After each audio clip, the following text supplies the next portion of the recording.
Alors, bonsoir à tous et j'espère que vous allez très très bien. C'est un plaisir pour moi de vous retrouver, enfin, dans le cadre de cette Hello. formation en reconversion, parce que généralement, je n'interviens pas beaucoup, donc c'est un plaisir pour moi de vous rejoindre dans cette formation. J'espère qu'elle se passe bien. Vous avez déjà eu d'autres formateurs avant moi et j'espère que ça s'est bien passé. Et j'ai vu que vous avez notamment réalisé des programmes avec avec Snake, avec Gislain, voilà, bon, nous on l'appelle Snake, avec Gislain sur la partie Scratch, donc c'est très bien.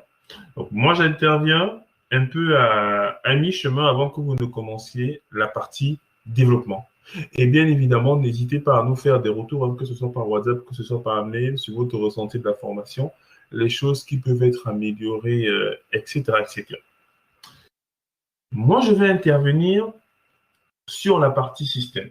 Alors, avant que vous commenciez en fait à apprendre comment écrire des applications, il est en fait question que vous compreniez où est-ce que vos applications en réalité seront installées. C'est pour ça qu'avec moi, on va voir en fait plusieurs notions. On va parler de réseau, d'administration système et de virtualisation. Chose particulière concernant mon intervention, je n'aurai pas de slide. Je vais à chaque fois faire des mises en situation et vous allez bien faire attention de prendre des notes et les enregistrements seront bien sûr disponibles. Parce que ce n'est pas genre un cours magistral où je viens et je... Non, c'est des situations et ça vous permettra de comprendre comment est-ce que Internet en lui-même fonctionne. Et aussi comment est-ce que vous allez bien gérer votre machine afin d'avoir le minimum de bugs possible. Cela vous préparera au cours de développement parce que vous serez effectivement amené à déployer des applications. Donc, c'est indispensable que vous sachiez comment est-ce que cela fonctionne. Alors, pour ce soir, nous allons déjà introduire la notion de réseau. Alors, tout le monde m'entend bien, je suppose. Vous m'entendez bien? Est-ce que vous pouvez me confirmer en commentaire que vous m'entendez bien? Parce que des fois, je parle comme ça et... Ok, ça marche. Donc, tout le monde m'entend bien. Alors, nous allons donc commencer par une première mise en situation pour comprendre un peu comment est-ce que fonctionne Internet. Du coup, vous êtes ici à la maison et bien sûr, nos séances ne seront pas très longues, hein. Je veux dire quoi, c'est plus des mises à niveau sur des concepts que vous devez absolument connaître en fait, surtout si vous voulez travailler dans l'informatique. Donc, vous êtes ici à la maison et vous êtes sur votre laptop. Dans votre laptop, vous avez votre navigateur. Voilà. Donnez-moi quelques exemples des navigateurs comme cela vite fait.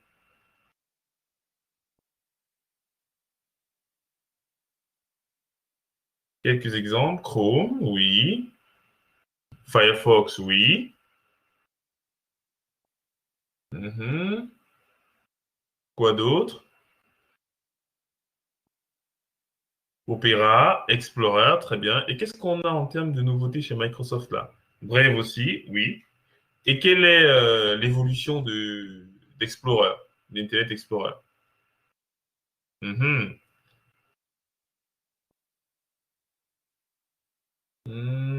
Est-ce que quelqu'un a l'idée? Très bien. Merci Emmanuel, Microsoft Edge. Donc vous avez votre navigateur. Très bien. Maintenant, on vous demande d'aller par exemple sur Facebook. Donc, vous allez taper dans votre navigateur, vous allez taper Facebook dans la barre de recherche. Donc, éventuellement, facebook.com. Alors, nous allons essayer de savoir ce qui se passe dès que vous tapez Facebook et que vous validiez. Quand vous allez valider facebook.com, d'après vous, qu'est-ce qui va se passer? Et là, je parle bien de comment est-ce que votre message sera transmis et par quoi est-ce qu'il va passer. On suppose que vous êtes à la maison, hein, les amis. On suppose que vous êtes à la maison. Donc, qu'est-ce qui va se passer? Quelle est la mécanique qui va s'enclencher pour que vous puissiez, du coup, atteindre le serveur, par exemple, de Facebook? Comment? Parce qu'il faudrait que vous compreniez comment est-ce que, du coup, les applications sont hébergées. Quand vous tapez facebook.com, tech, qu'est-ce qui se passe? Mhm. Alors, déjà, vous devez savoir que sur Internet, chaque ressource, en fait, est identifiée par quelque chose. C'est quoi, d'après vous? Sur Internet, chaque chose est identifiée par un numéro unique. D'après vous, c'est quoi? Quand je dis chaque chose, c'est chaque machine, chaque application, si vous voulez, chaque site Internet. C'est quoi? Merci Pentium. L'adresse IP. OK. Alors, ça veut dire que quand vous allez entrer facebook.com, en fait, la première chose qui va se passer, ce sera ce qu'on appelle comment, si Pentium le connaît, parce qu'il faudrait déjà qu'on trouve, en fait, quelle est en réalité l'adresse du serveur, le numéro de téléphone du serveur que l'on souhaite joindre. Qu'est-ce qui sera fait du coup pour pouvoir trouver cela? Il y aura une résolution DNS, Domain Name Server. Donc, comme je vous l'ai dit, là, je dois pour vous apprendre en fait des mécanismes qui vont vous aider par la suite, quand vous allez faire le cours de développement, à pouvoir publier vos applications. Donc, on reste dans ce cadre-là. Et je veux que vous compreniez en fait le mécanisme qui vous permet en fait de vous connecter à mon site internet, de vous connecter à mes applications, et ainsi de suite. Donc, une résolution qui va faire. La résolution va dire facebook.fr,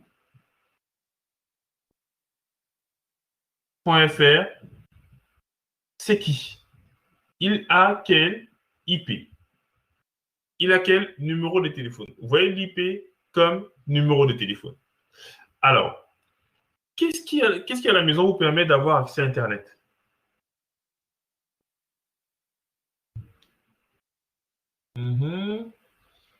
Qu'est-ce qui à la maison vous permet d'avoir accès à Internet?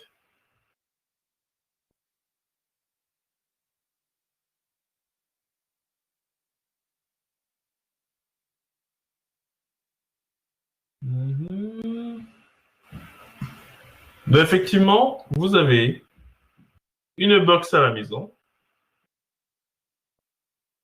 sur laquelle vous êtes connecté, soit en filaire, soit effectivement en Wi-Fi, et qui vous permet d'avoir accès à Internet. OK. Alors, lorsque vous allez vouloir aller sur facebook.fr, du coup, il va poser la question à quelqu'un pour lui demander à quoi correspond l'adresse de facebook.fr. Mais qui va donc faire ces résolutions? Qui vous donne déjà la connexion Internet? Pour commencer, qui vous donne la connexion Internet?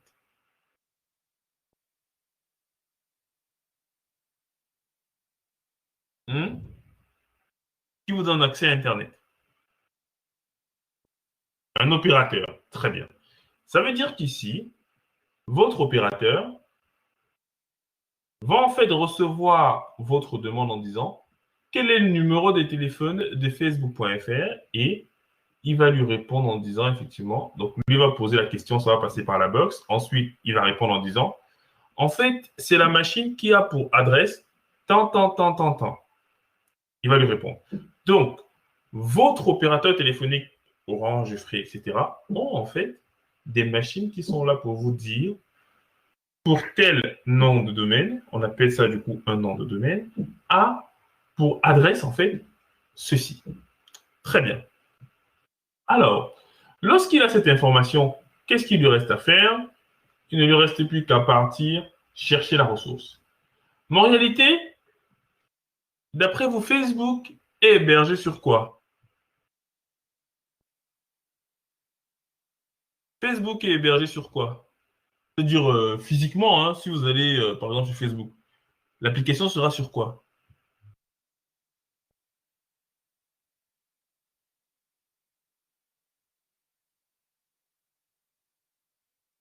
Voilà, très bien Emmanuel, sur un puissant serveur. Donc ça veut dire que l'entreprise de Facebook a effectivement plein de machines.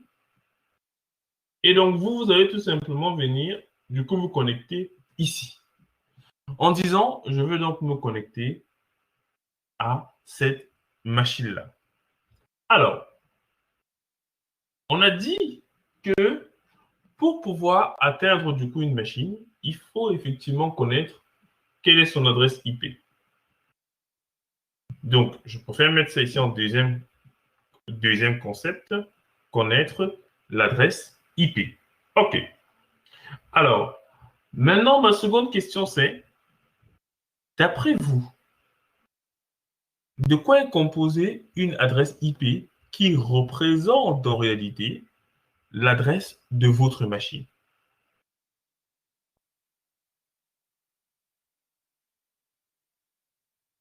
Mhm.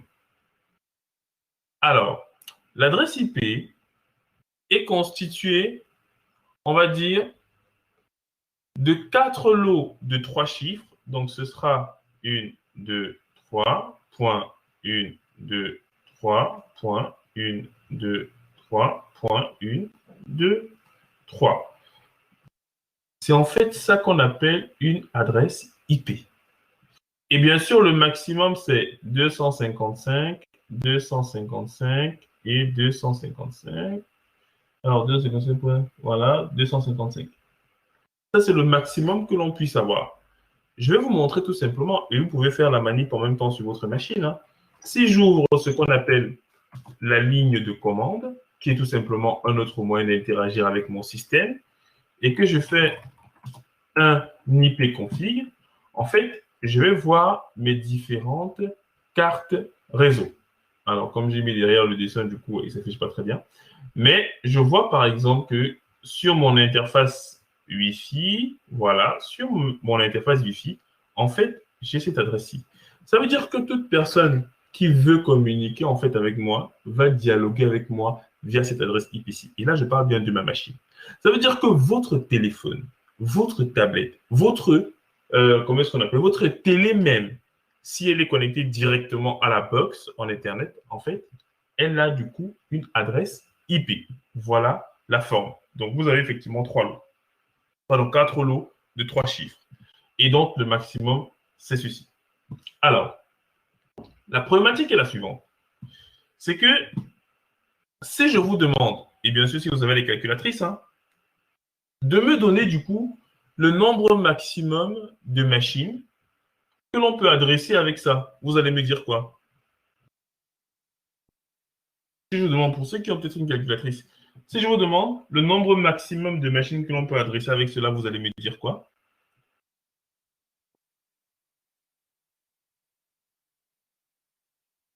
Mhm.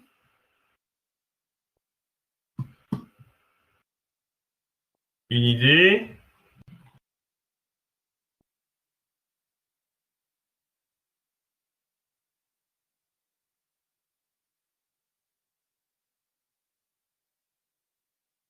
Alors, quelqu'un a pu chercher vite fait? En faisant un tout petit calcul, hein, on se rend compte qu'on a 4 milliards d'adresses disponibles. D'après vous, quelle est la problématique que l'on aura? D'après vous, c'est quelle problématique qu'on aura en fait?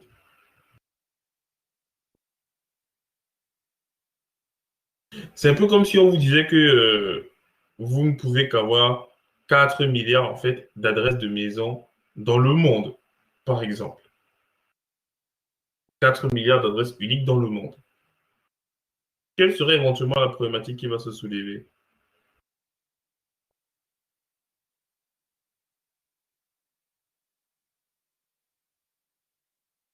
Je vois que Pentium est en train d'écrire. Très bien. Merci. Pentium, c'est effectivement l'insuffisance. En fait, regardez juste le nombre de terminaux que les gens ont. Prenons simplement 1 milliard de personnes dans le monde. 1 milliard de personnes, si vous avez 4 appareils, téléphone, tablette, ordinateur et par exemple télévision, on a déjà bouclé les 4 milliards. Et ça, c'est pour un individu. Maintenant, les entreprises qui ont des centaines de serveurs, comment est-ce qu'on fait? Ça pose un problème. C'est pour cette raison que on a du coup pensé à 2 solutions. La première, c'est d'avoir du coup des adresses que l'on va appeler adresses publiques, c'est-à-dire les IP par exemple des machines que l'on va du coup tenter d'accéder, que ce soit facebook.com, amazon.com, etc., leur adresse IP, donc l'adresse téléphonique, ce sera du coup ce qu'on appelle une IP publique. Donc en fait, on a divisé encore les 4 milliards là en différents groupes. Et les adresses que vous utilisez en fait chez vous, donc on appelle encore les adresses domestiques, sont en fait des adresses de type privé. Ça veut dire à usage privé. Ça fait en sorte que chez vous, par exemple, vous avez des adresses que vous utilisez et en fait, chez moi, je peux avoir les mêmes adresses. Tout simplement parce que c'est des adresses à usage privé. Maintenant, prochaine question. Quand vous vous connectez du coup à votre machine, comment est-ce que vous faites pour avoir accès à Internet en fait? Parce que lorsque vous allumez votre machine, elle se connecte au Wi-Fi. Mais on a vu que j'ai du coup une adresse qui me permet d'aller sur Internet. Voilà par exemple l'adresse que mon Wi-Fi m'a donnée ici. Mais comment est-ce que je fais pour avoir en fait cette adresse-là? Comment est-ce que je fais pour avoir cette adresse?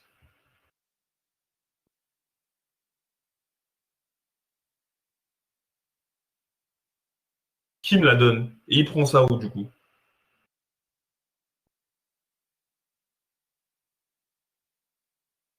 Des idées? Alors, c'est donc le troisième concept. Le troisième concept, c'est le DHCP.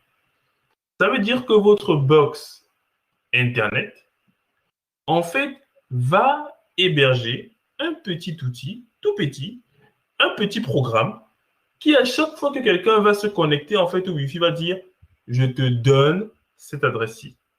Et dans l'exemple, l'adresse qu'on m'a donnée en DHCP, c'est tout simplement l'adresse que vous voyez ici. C'est en fait une adresse IP qui est donnée de façon dynamique. Et maintenant, lorsque je veux aller sur Internet, il faudra en fait que ma machine puisse savoir comment est-ce que je sors pour aller sur Internet. Comment est-ce que ma machine fait pour savoir comment est-ce qu'elle doit sortir pour aller sur Internet? Là, je vous montre juste les bases, hein. Vous n'êtes pas obligé d'être expert dessus, non. C'est juste que vous sachiez un peu comment est-ce qu'on arrive du coup à fonctionner en fait avec Internet. Donc, quand on veut sortir, qu'est-ce qui se passe? On passe par quoi? On passe forcément par notre box. Mais comment appelle-t-on l'élément qui va permettre à ma machine de savoir que, ah oui, pour sortir, je sors par la box? D'après vous, si je veux aller sur Internet, comment est-ce que pour savoir que je sors par la box? C'est donc le quatrième concept que je mets ici, c'est le routeur. Le routeur, c'est un petit programme aussi qui va prendre toutes vos demandes et les envoyer à l'extérieur. On dit, OK, ce gars, il ne veut pas communiquer, par exemple, avec sa tablette qui est chez lui. Non, il a envie de sortir sur Internet. Du coup, je vais jouer le rôle de routeur. Et maintenant, sur ma configuration, par exemple, de ma machine, et je vous ai dit, hein, pour accéder à la configuration de votre machine, il vous suffit de faire un IP config et vous allez voir en fait votre config. Et on a vu, par exemple, qu'ici, là, j'ai ma default gateway, ce qu'on appelle la passerelle par défaut, l'adresse en fait de ma box. Faites le test tout simplement. Hein. Pour ceux qui ont l'habitude de configurer leur box, regardez souvent l'adresse en fait de votre box. Quand vous voulez la configurer, on vous demande en fait de faire quoi? Quand vous voulez configurer une box, on vous demande de faire quoi? Pour ceux qui ont l'habitude d'installer la box. Quand vous voulez faire certains paramétrages, modifier le Wi-Fi et tout, vous faites souvent comment?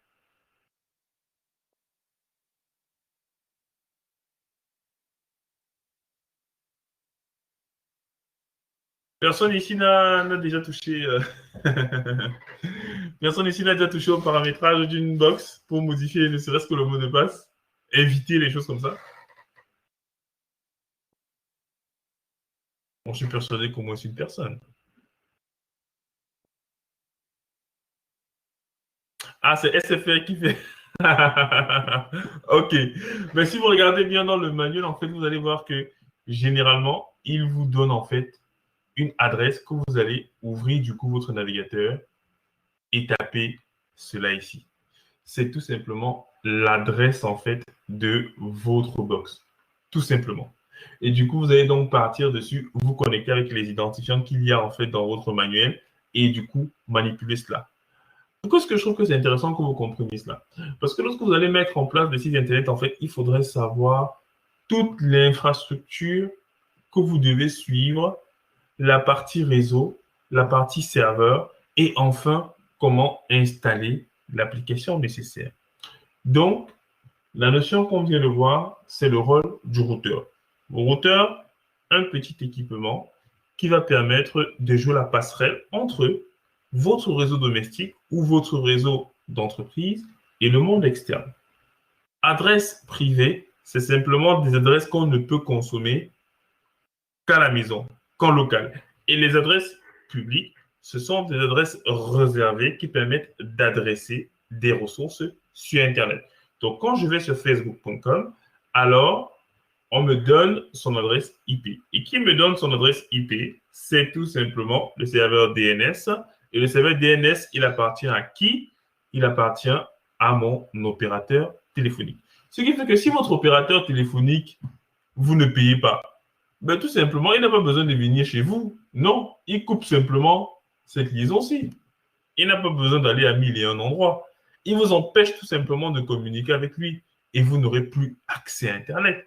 Mais quand vous êtes suffisamment malin et que vous comprenez les mécanismes du réseau, ben, vous êtes capable, dans certains cas, de traverser cela en fait. Mais il faut bien que vous compreniez, en fait, sans l'opérateur téléphonique, vous n'avez pas accès à Internet. Alors, quels sont les moyens que votre opérateur met en place pour pouvoir vous donner Internet? Dites-moi quelques moyens que vous connaissez en fait.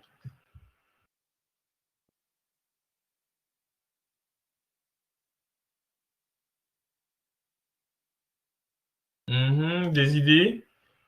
Qu'est-ce qu'on vient du coup connecter chez nous? Oui, la fibre. Très bien. La fibre, bon, on va dire que c'est ce qui est à la mode. Oui. Quoi d'autre?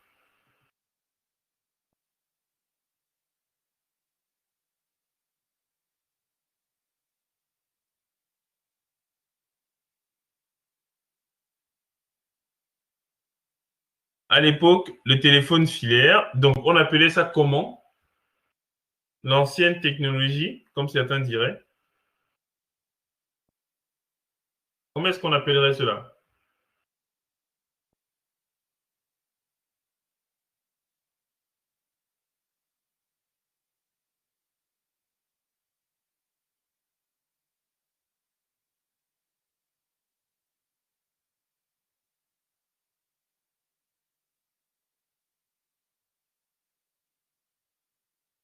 Mhm.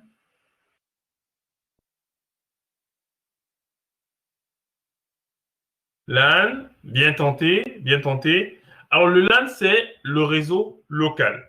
Mais en fait, il y avait l'ADSL du coup. Il y avait l'ADSL avant, c'est ce que j'utilisais. Donc, effectivement, ça partait du réseau téléphonique. Mais c'était extrêmement limité. OK, très bien. Alors, le petit exercice que je vais vous donner déjà, c'est d'ouvrir du coup ce qu'on appelle la CMD. Donc, vous allez appuyer sur le bouton Windows. Malheureusement, c'est sur mon autre écran. Vous allez appuyer sur le bouton Windows. Voilà, donc le bouton Windows. Et vous allez taper CMD. Vous allez voir un truc qui va s'appeler Command Prompt et vous allez valider, simplement. Et ça va ouvrir du coup une console comme ceci. On est bon? Vous lancez CMD. Donc, vous appuyez le bouton Windows, vous lancez la recherche du coup du programme CMD. Et après, vous appuyez sur Entrée et ça va vous ouvrir cette console-là.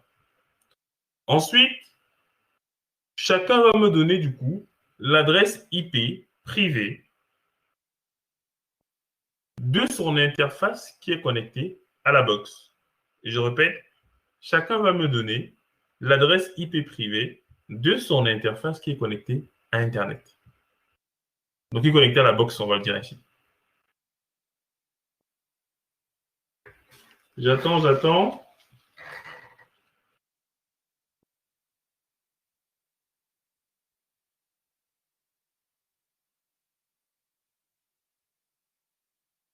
Tant que chacun me donne l'information.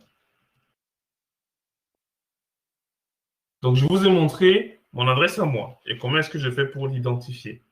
Maintenant, des questions pour vous de récupérer également l'information. OK, 10.100 machin, point. OK, très bien. OK.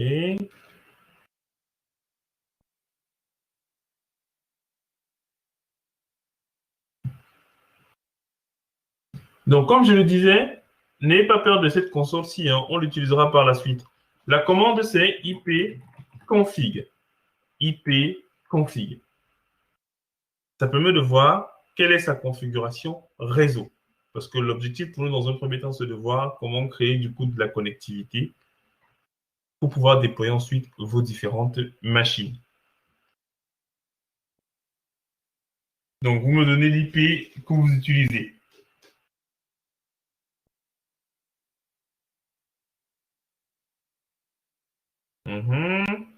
Les autres ont des difficultés. Très bien. Ce sera souvent en 192.168. Ce sera souvent ça. Les adresses domestiques. Les autres n'y arrivent pas. On appuie simplement sur le bouton Windows et on fait CMD et on valide.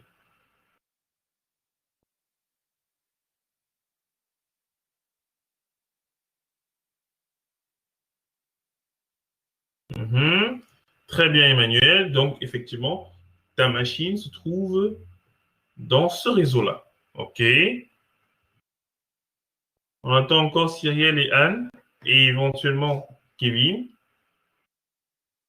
Et deuxième information que je veux vous demander, vous allez me donner l'adresse de votre box. Je vous ai montré comment est-ce qu'on la trouve. Vous allez aussi me donner l'adresse de votre box qui vous permet effectivement d'aller sur Internet.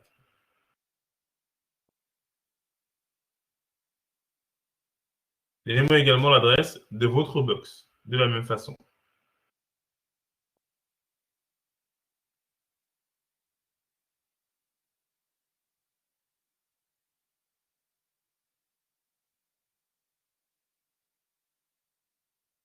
Ah oui, mais je pense qu'effectivement, tu as... normalement, tu as une adresse de passerelle, forcément. Très bien, Pentium. Normalement, tu as une adresse de... Effectivement, c'est la même chose, en fait. Quand je dis box, c'est juste ta passerelle, en fait. Donc, il n'y a pas de souci. C'est simplement ton téléphone qui joue le rôle de passerelle. Très bien. Merci, Yann. Très bien, très bien. Donc, Pentium, c'est bon. Donc, ça veut dire effectivement que là, vous êtes en train de me donner l'adresse qui vous permet, vous, d'aller sur Internet. Ça veut dire que si cet équipement-là a un problème, vous ne pourrez plus aller sur Internet. Voilà. Et vous remarquez un peu, regardez bien les adresses que Pentium et Herman ont mis en commentaire. Vous avez vu quelque chose qui se répète? D'après vous, c'est quoi? Qu'est-ce qu'elles ont en commun, ces différentes adresses-là? Et là, je parle bien des adresses de passerelle. Regardez, il y a quelque chose qui est en commun. C'est quoi, d'après vous?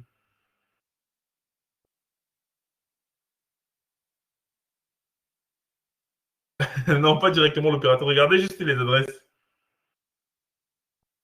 Il y a quelque chose qui est en commun par rapport à ce que Pentium a mis et ce que Herman a mis. C'est subtil, mais il y a quelque chose qui est proche. Les deux premiers lots. Non, non, là, je parle de Pentium et Herman. Regardez bien. Pentium et Herman. Pas Anne.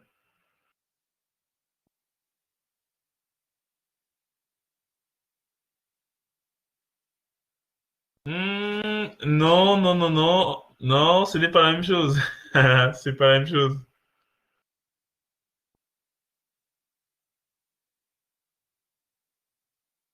Hmm, c'est pas la même chose. Les deux premiers lots sont les mêmes. Non, non, non. Je parle bien de Pentium et Herman. Pentium et Herman. Pourtant, ça saute aux yeux, hein. Il y a une partie qui est pareille entre les deux. Et là, je parle des adresses de passerelle. Donc, le 10.186.0.1 et le 192.168.43.1.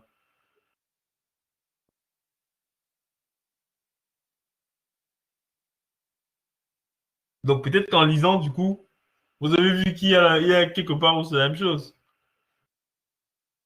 Voilà, le dernier lot, très bien. Ça veut dire que, en fait, l'adresse que votre box a, ce sera souvent 1.1 ou 1.254. Entre autres, ça veut dire la première et la dernière adresse possible. Ça dépend.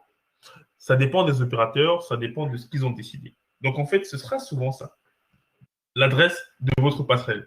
Donc, c'est facile de trouver l'adresse de la passerelle. Je prends juste mon adresse. OK, très bien. Merci, Cyril. Alors, peut-être tu n'as pas mis les points au milieu, mais OK, ça marche. Donc, du coup, souvent, pour avoir l'adresse de ma box, pour aller la configurer simplement, il me suffit de prendre mon adresse et je remplace peut-être par point 1 ou par point 254 et je tombe sur ma box. OK, on est bon. Donc, vous avez, je pense, compris le mécanisme qui consiste effectivement à connecter vos appareils. Et si vous faites la même chose sur toutes les machines de chez vous, vous allez voir à chaque fois qu'il y a des choses, des parties en fait qui se ressemblent. Vous prenez votre tablette, vous prenez votre PC, vous prenez. C'est pour cette raison que quand quelqu'un se plaint souvent de ne pas être connecté à Internet alors qu'il est connecté à sa box, je lui dis, regarde bien si tu as reçu une adresse IP de ta box. Parce que sans ta box, tu ne peux aller nulle part. Maintenant, prochain exercice. Je souhaite par exemple connaître quelle est l'adresse du serveur de google.fr. D'après vous, comment est-ce que je fais pour connaître l'adresse de google.fr? Comment est-ce que je fais? Je vais tenter d'y effectuer une connectivité. Et pour effectuer cette connectivité-là, je vais utiliser la commande ping. Ping, c'est un peu comme si tu dis, hola, ¿qué tal estás? Hola. Donc, c'est un peu comme si tu saluais quelqu'un, en fait. Vous voyez ce que je veux dire? Donc, je vais dire ping google.fr. Vous voyez? Il me dit, quand j'ai essayé de saluer google.fr, en fait, le DNS m'a dit que voilà, en fait, son adresse ici. Et j'arrive bien à être connecté avec lui. Très bien.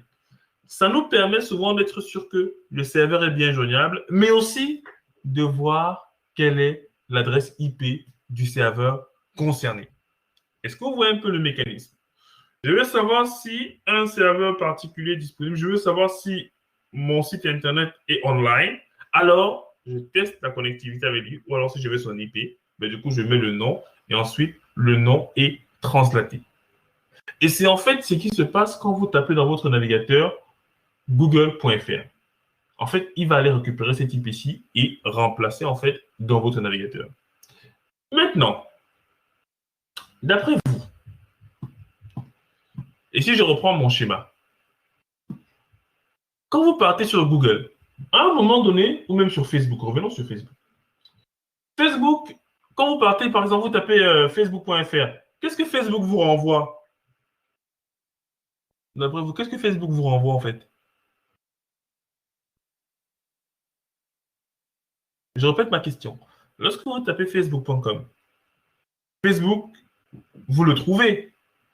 Mais maintenant, qu'est-ce que lui vous envoie?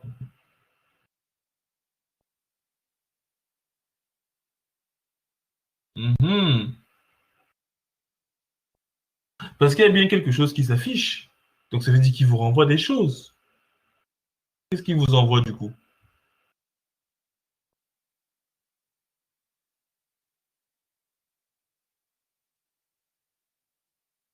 Son DNS. Alors lui, il ne peut pas vous envoyer son DNS parce que son adresse, du coup, vous est envoyée déjà par le DNS. Donc ensuite, quand vous partez sur Facebook, c'est pour demander quoi?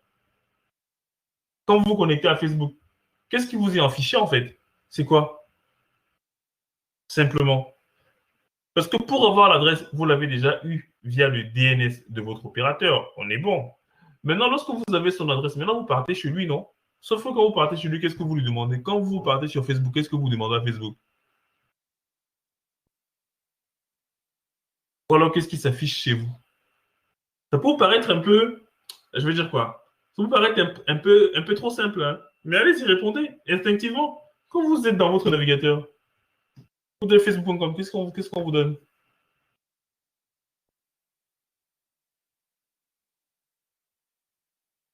Voilà. Quoi d'autre?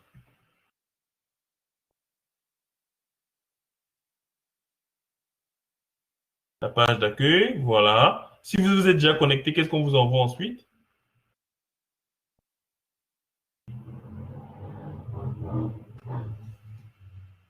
Mhm. Ça veut tout simplement dire que Facebook, lui, en fait, a donc des pages ici. Il a des pages.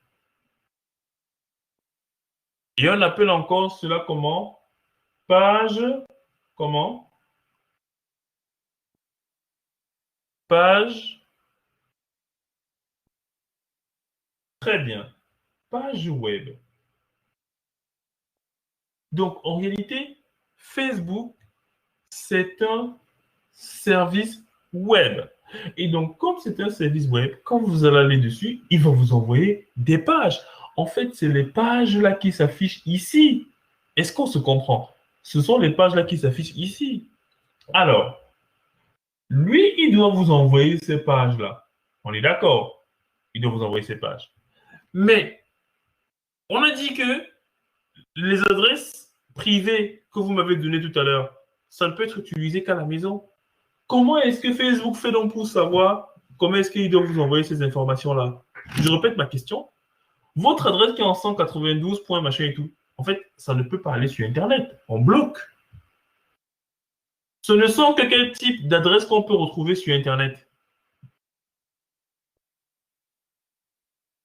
Vous voyez ce que je veux dire? Comment est-ce que Facebook fait donc pour dire, ah oui, je vais envoyer la page là. Il a demandé son fil d'actualité. Je vais donc lui envoyer la page en question. Il a demandé ça. La default gateway, oui, la default gateway nous permet de savoir comment sortir. Très bien. Maintenant, Facebook doit nous retrouver. Sauf que, qu'est-ce que Facebook doit avoir pour nous retrouver en fait? Par rapport aux deux mécanismes que je vous ai expliqués, adresse IP privée et adresse IP publique, laquelle il doit avoir?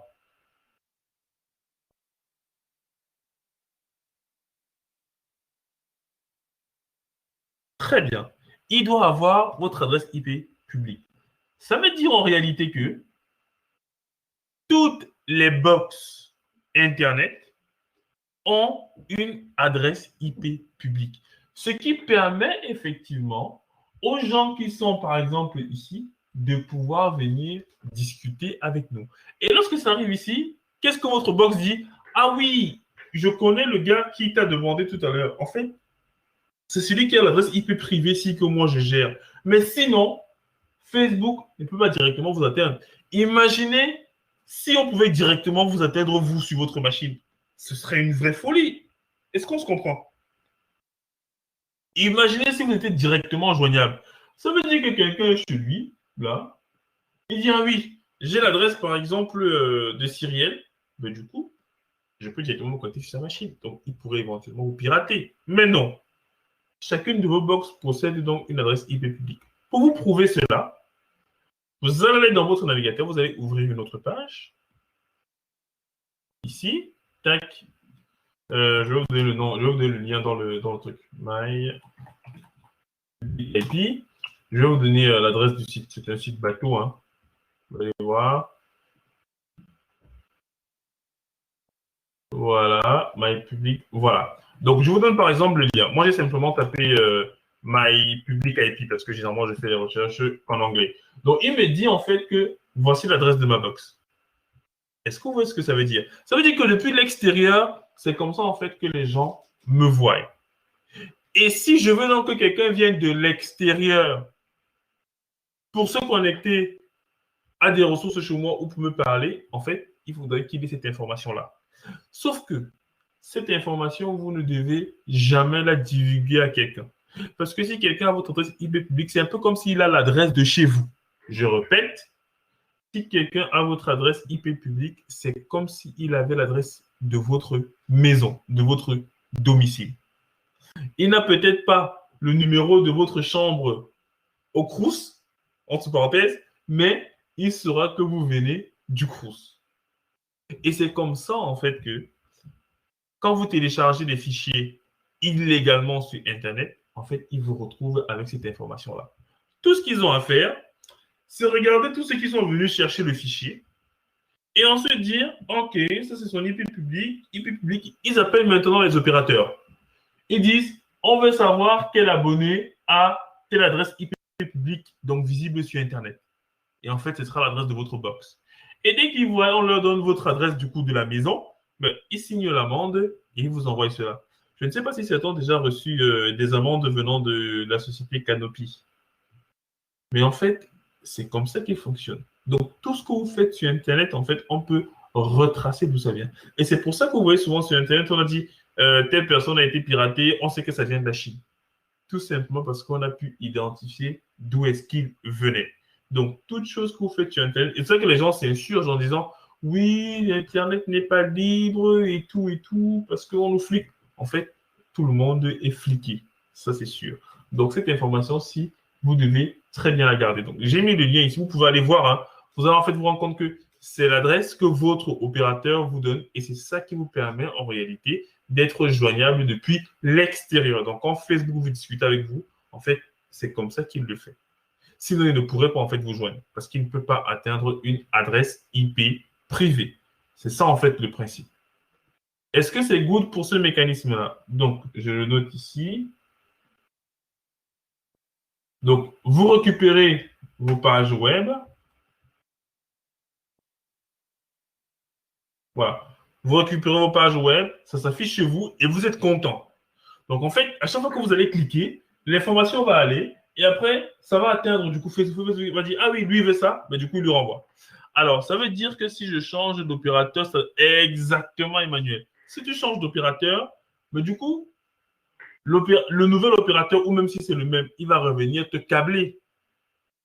Sauf que quand il va te câbler, il te donnera une nouvelle adresse IP. Et en plus, vous qui avez des box pour particulier, en fait, cette adresse-là peut même changer. Des fois, au redémarrage de votre box, en fait, l'opérateur vous donne une nouvelle adresse IP publique. Moi, ça m'embête beaucoup. Pourquoi est-ce que moi, ça m'embête? C'est parce que moi, j'ai des ordinateurs chez moi où j'ai hébergé, en fait, des applications. Ce qui fait que mes clients ont l'habitude de passer par cette adresse IP publique-là pour se connecter, en fait, à mon serveur. Mais sauf que quand l'opérateur change cela, mais du coup, c'est mort. Il faut que je rechange, en fait, cela. Mais si j'avais une box professionnelle, parce que c'est ce que les entreprises ont, alors, cette adresse IP publique-là, elle est effectivement disponible tout le temps. On se comprend, c'est quelque chose qui se paye, en fait. C'est quelque chose qui se paye. Pour l'avoir de façon permanente, ça se paye. Et si vous tentez, peut-être, vous redémarrez votre box, tout après 2 semaines, vous allez voir que ce type a changé. Si vous allez sur le lien, vous allez voir que effectivement, vous avez une IP publique. Et si un hacker a votre IP publique, c'est comme s'il savait où vous étiez. Et en plus de cela, il sera capable de tenter de vous pirater. Donc, de casser en fait votre box et de rentrer à l'intérieur et voler éventuellement des informations. C'est un peu comme si vous donnez votre adresse à un bandit et lui, après, par la suite, il essaie de venir crocheter la serrure en fait. Donc, cette information est sensible. C'est pour ça donc, que tout le monde en fait est en réalité visible depuis Internet. Mais lorsque tu as un service comme Facebook.com, forcément, tu dois être visible depuis Internet. C'est pour ça que les adresses IP publiques de Facebook sont bien sûr disponibles. On est d'accord. Si vous voulez que votre service soit disponible comme les sites Internet que vous allez développer bientôt avec Georges, il faudra bien sûr que là où vous allez installer votre application, ce soit disponible depuis Internet, donc que l'adresse IP soit publique. On a vu plusieurs mécanismes aujourd'hui. C'est déjà bon pour un début. Est-ce que vous avez des questions? Des questions par rapport à ce qu'on a vu là?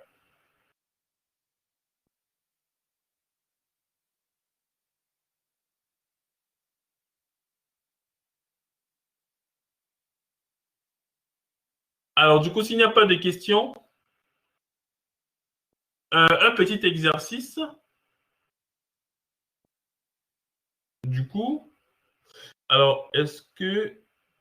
Oui, bien sûr, il n'y a pas de souci. Alors, l'objectif de cette première session, c'était de vous montrer comment est-ce que marche Internet, comment est-ce que marche le réseau.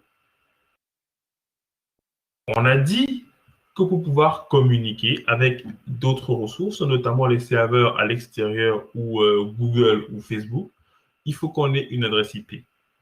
L'adresse IP, c'est un peu comme notre numéro de téléphone, c'est un peu comme l'adresse où nous nous situons. Sauf que il n'y a pas suffisamment d'adresses pour qu'on puisse les distribuer à tout le monde. C'est pour cette raison qu'il y a deux catégories d'adresses. Et les adresses qui ne pourront être utilisées que domestiquement. Et il y a d'autres adresses qui seront du coup utilisées par les opérateurs, c'est-à-dire Facebook, Google, bref, tout site Internet qui doit être disponible sur Internet. Donc, toute ressource accessible depuis Internet possède une adresse IP publique. Maintenant, pour pouvoir donc se connecter aussi, il faut absolument qu'on ait son adresse. C'est pour cette raison qu'on a donc un annuaire que l'on appelle encore DNS, qui lui fera la translation entre le nom de ce que vous cherchez et l'adresse. Parce que c'est plus facile de retenir facebook.com que de retenir 192, 28, machin, du tout ce nom. Donc, on a donc cet annuaire qui est le DNS qui permet de faire cette résolution, nous permettant d'accéder à la ressource. Ensuite, pour pouvoir avoir une adresse IP, il faudra en fait que quelqu'un nous la donne. On verra lors de la prochaine séance qu'on peut fixer cette adresse IP-là. Mais il faut savoir que pour pouvoir du coup avoir une adresse IP, donc discuter avec les autres machines, on va utiliser le principe de DHCP.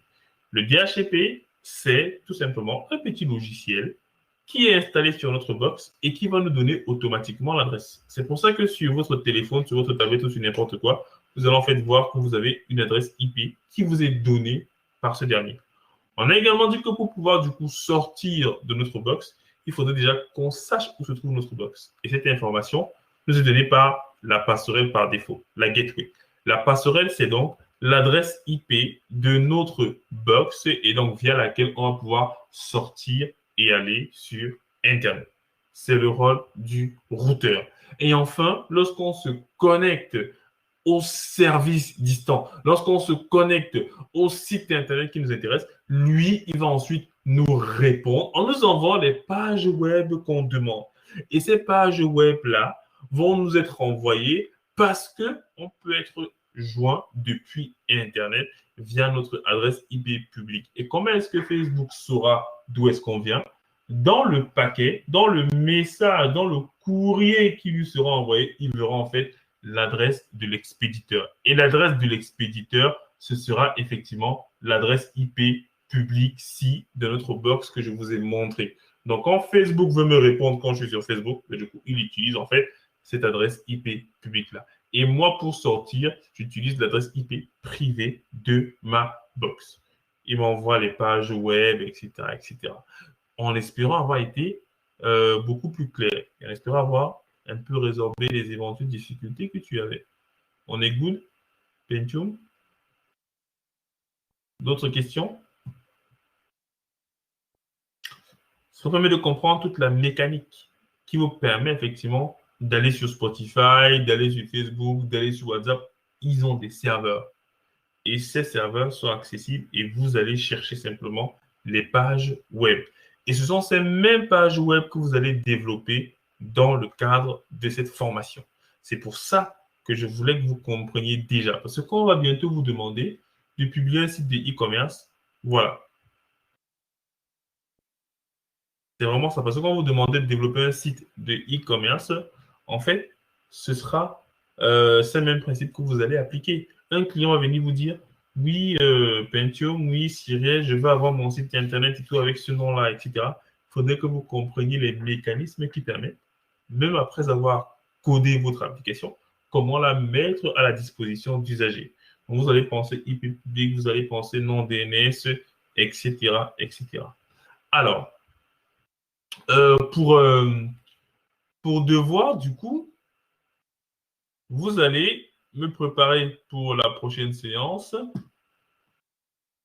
Un, vous allez connecter deux appareils à votre box ou à votre Wi-Fi et vous me donnerez pour chacun l'IP et la passerelle. Ça peut être votre téléphone et votre box hein, ou deux PC. Passerelle. Et deuxième chose, vous allez me donner les IP publics, donc joignables depuis Internet. Vous allez me donner l'IP de Facebook.com l'IP de easytraining.fr,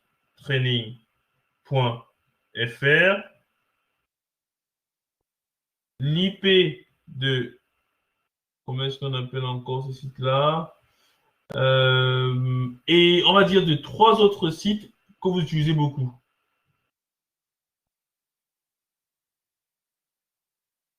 Vos 3 sites préférés. Vous allez me donner leurs IP publics. Et troisième chose, vous allez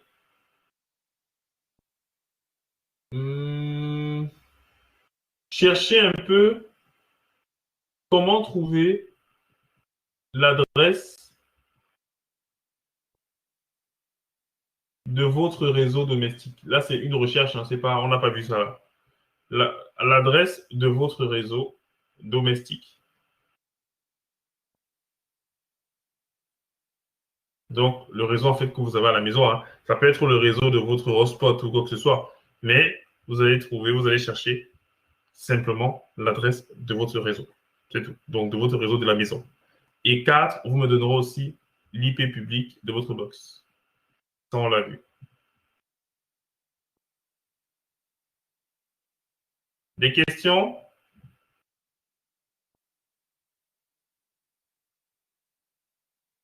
No question, tout le monde a tout compris. Mais dans ce cas,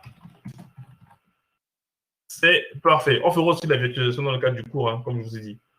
On fera de la virtu aussi, on mettra en place quelques infras pour voir un peu comment est-ce que ça marche. Avant que vous commenciez à vous amuser avec le DF. Donc, je suis encore, on va dire, la dernière personne qui va vous caresser dans le sens du poil. Donc, j'attends juste les messages de Pentium pour savoir s'il y a une question. Sinon, bon, pour répondre, je vais dire à son message.